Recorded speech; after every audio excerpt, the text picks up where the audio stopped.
আমাদের চারপাশে কত কিছুই না দেখি, বিশাল বিশাল সব কারখানা, আবার ধরুন স্কুল কলেজ, এই সব জটিল সিস্টেমকে আরও ভালোভাবে, আরও দক্ষতার সাথে চালানোর জন্য কিন্তু একটা আস্ত বিজ্ঞান আছে।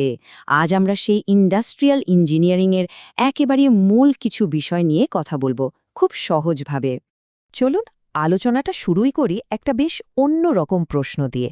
আচ্ছা, একটা স্কুল সেটাও কি একটা ইন্ডাস্ট্রি হতে পারে? ইন্ডাস্ট্রি বলতেই আমাদের মাথায় যে কারখানা ছবিটা ভেসে ওঠে, এই প্রশ্নটা কিন্তু সেই ধারণাটাকে একটু নাড়িয়ে দেয়। আর এটাই আমাদের আজকের আলোচনার একেবারে কেন্দ্রবিন্দু। তো এই প্রশ্নের উত্তরটা খুঁজে বের করতে হলে আগে জানতে হবে ইন্ডাস্ট্রি জিনিসটা আসলে কি।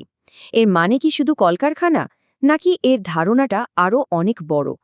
খুব সহজ করে বললে ইন্ডাস্ট্রি হলো এমন যে কোনো একটা সিস্টেম যেখানে কিছু ইনপুট দেওয়া হয়, সেটার উপর কিছু কাজ করা হয়, মানে একটা রূপান্তর প্রক্রিয়া চলে, আর তারপর একটা আউটপুট পাওয়া যায়। যেমন ধরুন একটা স্কুল, এখানে ইনপুট কারা? ছাত্রছাত্রীরা। তারপর শিক্ষা ব্যবস্থার মাধ্যমে তাদের রূপান্তর করা হয়, আর আউটপুট হিসেবে আমরা পাই দক্ষ গ্র্যাজুয়েট। তার মানে ব্যাপারটা কিন্তু শুধু কারখানার মধ্যেই সীমাবদ্ধ না। যে কোনো ইন্ডাস্ট্রির একদম ভেতরে, মানে তার হার্টে যেটা থাকে, সেটা হলো প্রোডাকশন বা উৎপাদন। চলুন এই ব্যাপারটা একটু ভেঙে দেখি। দেখুন, প্রোডাকশনের মডেলটা কিন্তু বেশ সোজা। মাত্র ৩টা ধাপ। প্রথমে ইনপুট, মানে সেটা কাঁচামাল হতে পারে, মানুষ হতে পারে বা কোনো তথ্য হতে পারে। এরপর একটা রূপান্তর প্রক্রিয়া, আর সবশেষে আউটপুট, মানে আমাদের ফাইনাল প্রোডাক্ট বা সার্ভিস। ফর্মালি বলতে গেলে প্রোডাকশন হলো ধাপে ধাপে ভ্যালু অ্যাড করার একটা প্রসেস। এখানে সবচেয়ে জরুরি শব্দটা হলো ভ্যালু এডিশন বা মূল্য সংযোজন। অর্থাৎ প্রতিটা স্টেপে জিনিসটার উপযোগিতা বা মূল্য বাড়ানো হয়। এই ডাস্টারের উদাহরণটা দেখুন, কি দারুণ! এমনি এক টুকরো প্লাস্টিক আর ফোমের দাম আর কতই বা হবে, তাই না? কিন্তু যখনই সেগুলোকে জোড়া লাগানো হলো, একটা হাতল বা গ্রিপ দেওয়া হলো, মার্কার রাখার একটা জায়গা করা হলো, ব্যাস, ওটা হয়ে গেল একটা কাজের জিনিস, একটা ডাস্টার। এটাই হলো মূল্য সংযোজন। প্রতিটা ছোট ছোট পরিবর্তনেই এর ভ্যালু বেড়ে যাচ্ছে। আচ্ছা, তাহলে এখন তো আমরা ইন্ডাস্ট্রি আর প্রোডাকশন কি তা বুঝে গেছি। এবার চলুন দেখি ইন্ডাস্ট্রিয়াল ইঞ্জিনিয়ারিং ঠিক কী নিয়ে কাজ করে। তবে এটা বোঝার একটা ভালো উপায় হলো আগে জেনে নেওয়া যে এটা কী নিয়ে কাজ করে না। দেখুন, ইন্ডাস্ট্রিয়াল ইঞ্জিনিয়ারিংয়ের মূল ফোকাস হলো পুরো সিস্টেমটাকে আরও ভালো করা, মানে সময় বাঁচানো, খরচ কমানো, রিসোর্সের সেরা ব্যবহার করা।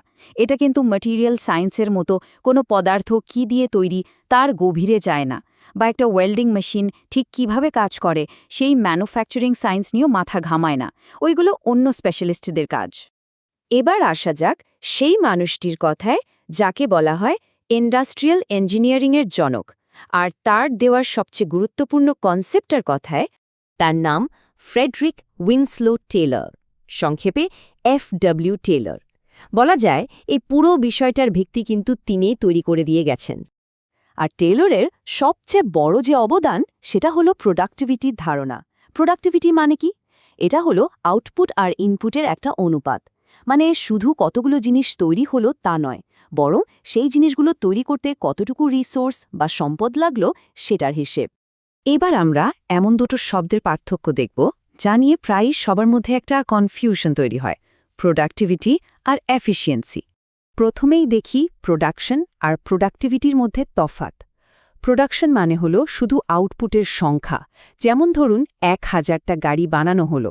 কিন্তু প্রোডাক্টিভিটি হলো ওই 1000টা গাড়ি বানাতে কত টন স্টিল লাগলো সেটার হিসাব। মানে প্রোডাকশন হলো কি তৈরি হলো, আর প্রোডাক্টিভিটি হলো কতটা ভালোভাবে তৈরি হলো। প্রোডাক্টিভিটি আর এফিসিয়েন্সির পার্থক্যটা আরও সূক্ষ্ম, কিন্তু খুবই গুরুত্বপূর্ণ। প্রোডাক্টিভিটি হলো একটা সংখ্যাগত অনুপাত, এটা কিন্তু একের বেশিও হতে পারে। অন্যদিকে এফিসিয়েন্সি হলো একটা গুণগত মাপকাঠি। এটা মাপে যে একটা আদর্শ বা পারফেক্ট সিস্টেমের তুলনায় আমরা কতটা ভালো কাজ করছি। আর যেহেতু এটা একটা পার্সেন্টেজ, তাই এফিসিয়েন্সি কখনো 100 ভাগের বেশি হতে পারে না। আর বাস্তবে তো কোনো সিস্টেমই পারফেক্ট হয় না, তাই না? সবসময় কিছু না কিছু অপচয় হয়। এ কারণেই বেশিরভাগ ইন্ডাস্ট্রির এফিসিয়েন্সি সাধারণত 60 থেকে 80% মধ্যেই থাকে।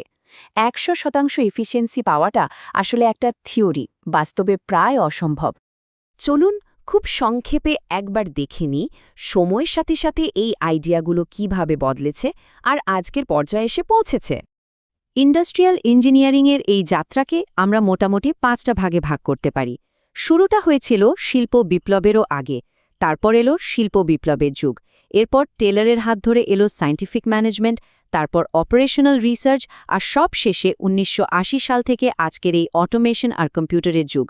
প্রতিটি ধাপে কিন্তু এই ফিল্ডটা আরও শক্তিশালী হয়েছে। আমাদের এই আলোচনাটা শেষ করব একটা বড় প্রশ্ন দিয়ে। আমরা এখন আর্টিফিশিয়াল ইন্টেলিজেন্স আর অটোমেশনের যুগে বাস করছি। তো একটু ভেবে দেখুন তো, এই যুগে প্রোডাক্টিভিটির মানেটা কী দাঁড়াবে, এর পরের লেভেলটা কেমন হতে চলেছে। ভবিষ্যৎটা কিন্তু আমাদের ভাবনার চেয়েও অনেক বেশি রোমাঞ্চকর হতে পারে।